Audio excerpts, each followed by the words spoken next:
राजस्थान में भानगढ़ पहले एक फलता फूलता शहर हुआ करता था, पर समय के चक्र ने इस जगह को इस तरह से बदला कि अब ये एक अबैंडन्ड सिटी के बदले और कुछ भी नहीं रहा। भानगढ़ में मौजूद भानगढ़ का किला द भानगढ़ फोर्ट भारत की हॉन्टेड प्लेसेस के लिस्ट में सबसे टॉप में आता है। राजस्थान की ये सबसे पॉपुलर टूरिस्ट प्लेस है। दिन के समय तो ये एक पॉपुलर टूरिस्ट डेस्टिनेशन ही रहती है, पर हर रात को ये एक प्रेतवाधित स्थान बन जाती है। यहाँ तक आर्कियोलॉजिकल सर्वे ऑफ इंडिया ने इस फोर्ट के थोड़ी दूर में ही एक बोर्ड रखा है, जिसमें ये लिखा हुआ है कि भानगढ़ की सीमा में सूर्योदय से पहले एवं सूर्यास्त के पश्चात प्रवेश करना वर्जित है। भारत का ये इकलौता जगह है जिसको गवर्नमेंट ऑफ इंडिया ने खुद एक हॉन्टेड प्लेस घोषित किया है। ये माना जाता है कि अगर कोई इंसान सनसेट यानी सूर्यास्त के बाद इस फोर्ट के अंदर जाएगा तो वो कभी लौट के वापस नहीं आएगा। इस किले के आसपास जो लोग रहते हैं उन लोगों का ये कहना है कि रात को इस किले से अजीब अजीब सी आवाजें आती हैं और अंदर से रात को पायल की आवाज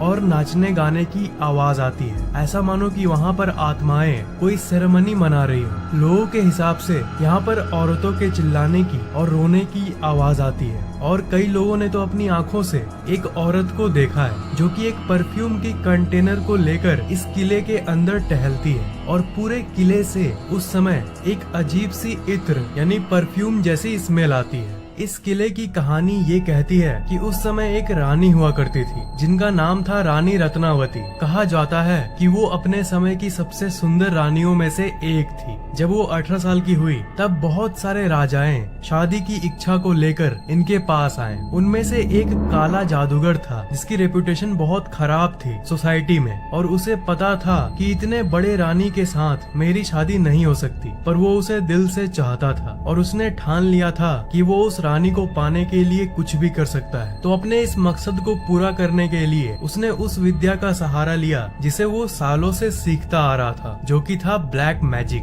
यानी काला जादू।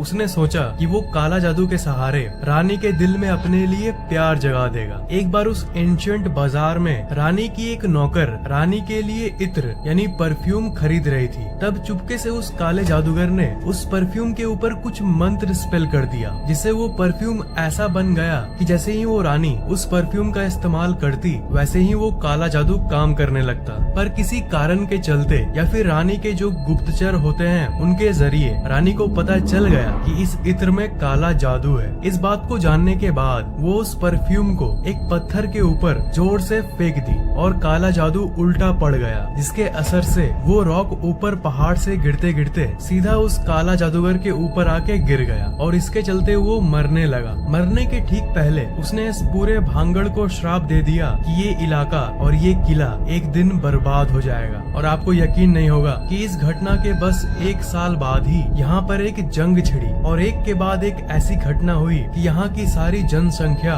खत्म हो गई और रानी रत्नावती की भी मौत हो गई। पर आज के स्थानीय लोगों का ये कहना है कि रानी रत्नावती की आत्मा आज भी इस किले को हॉन्ट करती है, और जो मैंने पहले बताया वो औरत जो कि परफ्यूम को लेकर घूमती है वो और कोई नहीं रानी रत्नावती ही है। और एक अजीब चीज ये है कि जब से इस जगह को वो श्राप मिला है तब से जब भी किसी भी इमारत को रेनोवेट करने की कोशिश होती है तो वो एक रहस्यमय तरीके से ढह जाती है। आपको ये वीडियो कैसा लगा नीचे कमेंट जरूर करना, लाइक और शेयर करना, और अगर आपने अभी तक सब्सक्राइब नहीं किया है तो सब्सक्राइब जरूर कर लेना।